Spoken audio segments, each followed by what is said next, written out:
বিসমিল্লাহির রহমানির রহিম।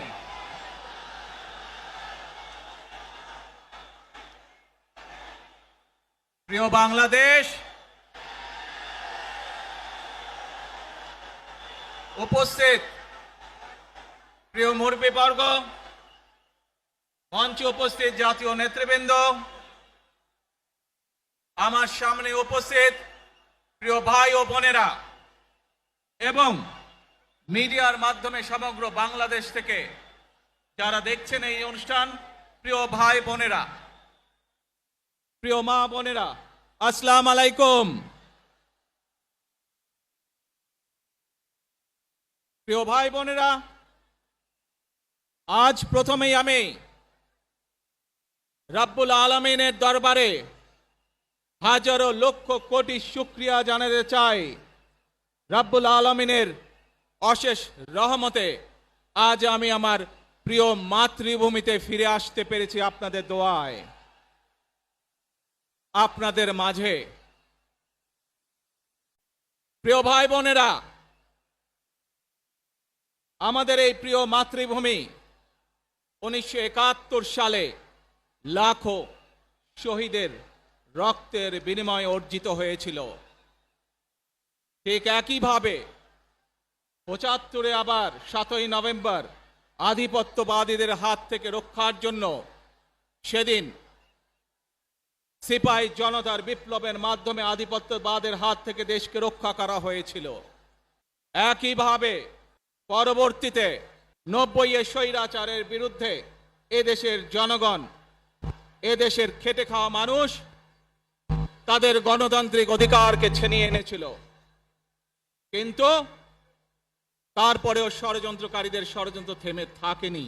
আমরা তারপর দেখেছি 2024 সালে, 71 সালে এই দেশের মানুষ যেমন স্বাধীনতা অর্জন করেছিল, 2024 সালে এদেশের ছাত্র জনতা সহ সর্বস্তরের মানুষ, কৃষক, শ্রমিক, গৃহবধূ, নারী, পুরুষ, মাদ্রাসার ছাত্র সহ দল মত নির্বিশেষে, শ্রেণী পেশা নির্বিশেষে সকল মানুষ সেদিন 2024 সালের 5ই আগস্ট এই দেশের স্বাধীনতা এবং সার্বভৌমত্বকে রক্ষা করেছিল। প্রিয় ভাই বোনেরা, আজ বাংলাদেশের মানুষ কথা বলার অধিকার ফিরে পেতে চায়, তারা তাদের গণতান্ত্রিক অধিকার ফিরে পেতে চায়। বাংলাদেশের মানুষ চায় তারা তাদের যোগ্যতা অনুযায়ী ন্যায্য অধিকার পাবে। প্রিয় ভাই বোনেরা, আজ আমাদের সময় এসেছে সকলে মিলে দেশ গড়ার। এই দেশে যেমন পাহাড়ের মানুষ আছে, এই দেশে একইভাবে সমতলের মানুষ আছে। এই দেশে মুসলমান, বৌদ্ধ, খ্রিস্টান, হিন্দু সহ বিভিন্ন ধর্মের মানুষ বসবাস করে। আমরা চাই সকলে মিলে এমন একটি বাংলাদেশ গড়ে তুলব আমরা, যেই বাংলাদেশের স্বপ্ন একজন মা দেখেন, অর্থাৎ একটি নিরাপদ বাংলাদেশ আমরা গড়ে তুলতে চাই।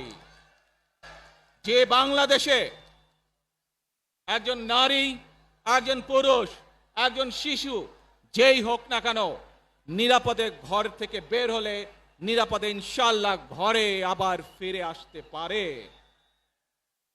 প্রিয় ভাই বোনেরা, এই দেশের জনসংখ্যার অর্ধেক নারী, 4 কোটিরও বেশি তরুণ প্রজন্মের সদস্য, 5 কোটির মতন শিশু, 40 লক্ষের মতন প্রতিবন্ধী মানুষ রয়েছেন, কয়েক কোটি কৃষক, শ্রমিক রয়েছেন। এই মানুষগুলোর একটি প্রত্যাশা আছে এই রাষ্ট্রের কাছে, এই মানুষগুলোর একটি আকাঙ্ক্ষা আছে এই দেশের কাছে। আজ আমরা সকলে যদি ঐক্যবদ্ধ হই, আজ আমরা যদি সকলে প্রতিজ্ঞাবদ্ধ হই, তাহলে আমরা এই লক্ষ কোটি মানুষের সেই প্রত্যাশাগুলো পূরণ করতে পারি ইনশাআল্লাহ। প্রিয় ভাই বোনেরা, ৭১ সালে আমাদের শহীদরা নিজের জীবন উৎসর্গ করেছিলেন এই রকম একটি বাংলাদেশ গঠনের জন্য। বিগত 15 বছর স্বৈরাচারের বিরুদ্ধে শত শত হাজারো গুম খুনের শিকার হয়েছে শুধু রাজনৈতিক দলের সদস্য নয়, নিরীহ মানুষও প্রতিবাদ করতে গিয়ে অত্যাচার নির্যাতনের শিকার হয়েছে, জীবন দিয়েছে। 2024 সাল মাত্র সেদিনের ঘটনা। কিভাবে আমরা দেখেছি আমাদের তরুণ প্রজন্মের সদস্যরা কিভাবে নিজের জীবন উৎসর্গ করেছে দেশের এই স্বাধীনতা এবং সার্বভৌমত্বকে রক্ষা করার জন্য। প্রিয় ভাই বোনেরা, কয়েকদিন আগে এই বাংলাদেশের 24 আন্দোলনের এক সাহসী প্রজন্মের এক সাহসী সদস্য ওসমান হাদিকে হত্যা করা হয়েছে। ওসমান হাদি শহীদ হয়েছে। প্রিয় ভাই বোনেরা, ওসমান হাদি চেয়েছিল এই দেশের মানুষের জন্য গণতন্ত্র প্রতিষ্ঠিত হোক, এই দেশের মানুষের গণতান্ত্রিক অধিকার প্রতিষ্ঠিত হোক, এই দেশের মানুষ তাদের গণতান্ত্রিক এবং অর্থনৈতিক অধিকার ফিরে পাক। আজ 24 আন্দোলনে যারা শহীদ হয়েছেন, ওসমান হাদি সহ 71 যারা শহীদ হয়েছেন, বিগত স্বৈরাচারের সময় বিভিন্নভাবে খুন গুমের শিকার হয়েছেন, এই মানুষগুলোর রক্তের ঋণ যদি শোধ করতে হয়, আসুন আমরা আমাদের সেই প্রত্যাশিত বাংলাদেশ গড়ে তুলব, যেখানে আমরা সকলে মিলে কাজ করব, যেখানে আমরা সকলে মিলে আমাদের প্রত্যাশিত বাংলাদেশকে গড়ে তুলব। প্রিয় ভাই বোনেরা, বিভিন্ন আধিপত্যবাদ শক্তির গুপ্তচরেরা বিভিন্নভাবে ষড়যন্ত্রে এখন লিপ্ত রয়েছে। আমাদেরকে ধৈর্যশীল হতে হবে, আমাদেরকে ধৈর্য ধারণ করতে হবে। বিশেষ করে তরুণ প্রজন্মের যে সদস্যরা আছেন, আপনারাই আগামী দিন দেশকে নেতৃত্ব দিবেন, দেশকে গড়ে তুলবেন। এই দায়িত্ব তরুণ প্রজন্মের সদস্যদেরকে আজ গ্রহণ করতে হবে, যাতে করে এই দেশকে আমরা সুন্দরভাবে গড়ে তুলতে পারি। শক্ত ভিত্তির উপরে গণতান্ত্রিক ভিত্তি, শক্তিশালী অর্থনৈতিক ভিত্তির উপরে যাতে এই দেশকে আমরা গড়ে তুলতে পারি। প্রিয় ভাই বোনেরা, আমার সাথে আজকে মঞ্চে এখানে বহু জাতীয় নেতৃবৃন্দ বসে আছেন। আসুন আজকে আমরা দুহাত তুলে আল্লাহর দরবারে দোয়া করি, আল্লাহর রহমত আমরা চাই। যে সকল জাতীয় নেতৃবৃন্দ এই মঞ্চে আছেন, মঞ্চের বাইরে যে সকল জাতীয় আরো নেতৃবৃন্দ আছেন, আমরা সকলে মিলে এই দেশকে নেতৃত্ব দিয়ে আমাদের বাংলাদেশের জনগণের প্রত্যাশিত সেই বাংলাদেশকে আমরা গড়ে তুলতে চাই। আমাদেরকে যে কোনো মূল্যে আমাদেরকে এই দেশের শান্তি শৃঙ্খলা রক্ষা করতে হবে।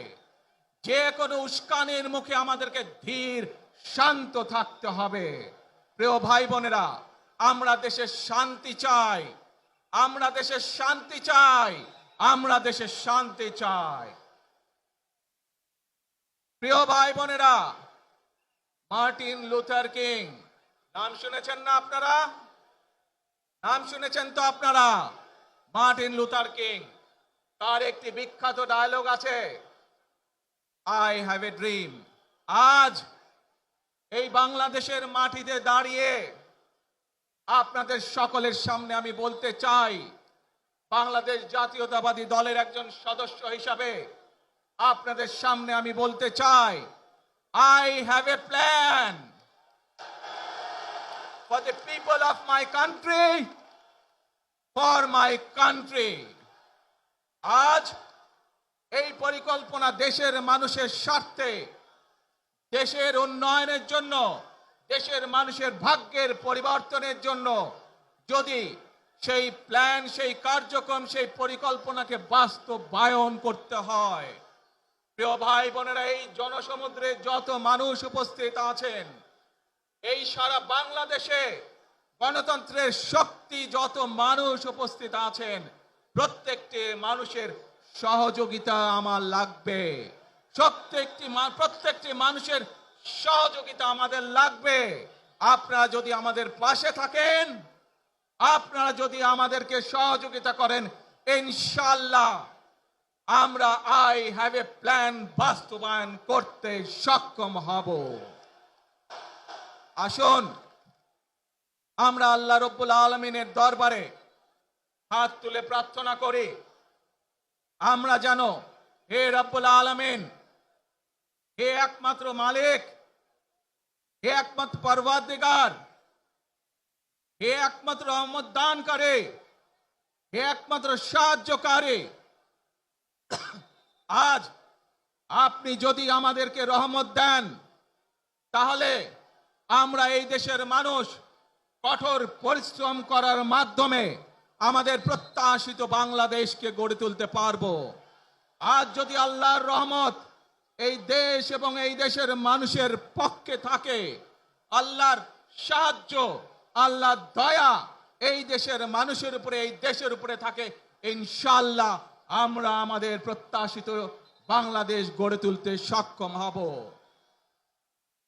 প্রিয় ভাই বোনেরা, আজ আসুন আমরা সকলে মিলে প্রতিজ্ঞা করি, আমরা সকলে মিলে প্রতিজ্ঞা করি যে ইনশাআল্লাহ আগামী দিনে দেশ পরিচালনার দায়িত্বে যারা আসবে, আমরা সকলে নবী করিম সাল্লাল্লাহু আলাইহি সাল্লামের যে ন্যায়পরায়ণতা, সেই ন্যায়পরায়ণতার আলোকে আমরা দেশ পরিচালনার সর্বোচ্চ চেষ্টা করব।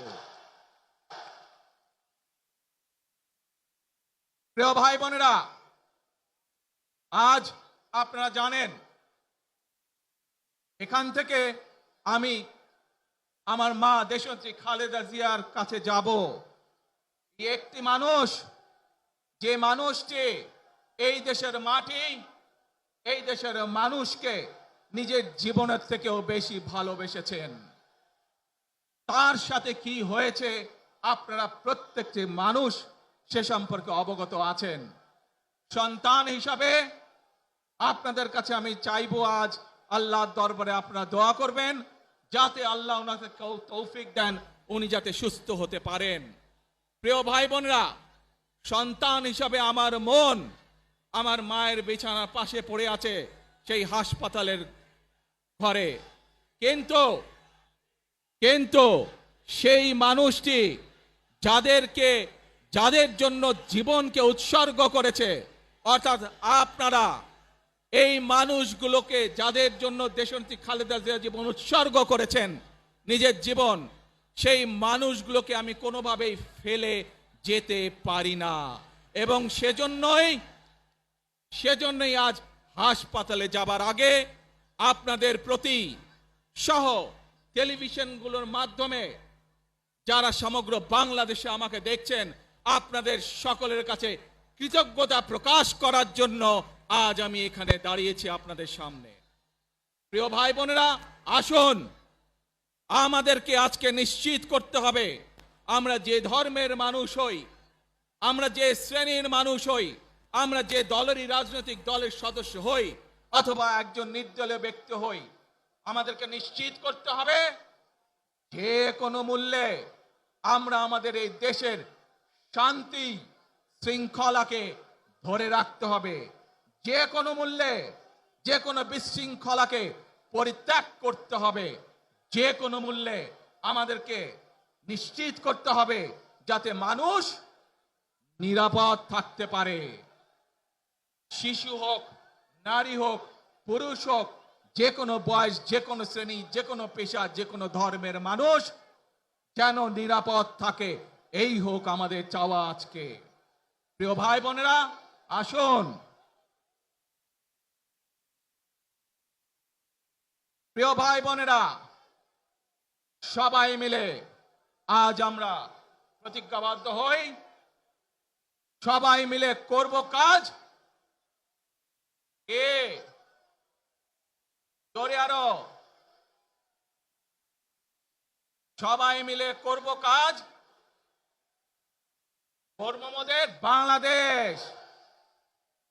ইনশাআল্লাহ আপনাদের সকলের কাছে দোয়া আছে, আবারও সকলকে যে কোনো মূল্যে দেশে শান্তি শৃঙ্খলা রক্ষার আহ্বান জানিয়ে যে কোনো বিশৃঙ্খলাকে পরিহার করে ধৈর্যের সাথে মোকাবেলা করার আহ্বান জানিয়ে আমার বক্তব্য শেষ করছি। আবারও আপনাদের কাছে কৃতজ্ঞতা প্রকাশ করছি আজকে আমাকে এইভাবে বরণ করে নেওয়ার জন্য। আল্লাহ হাফেজ। বাংলাদেশ জিন্দাবাদ, বাংলাদেশ জাতীয়তাবাদী দল জিন্দাবাদ। আসসালামু আলাইকুম।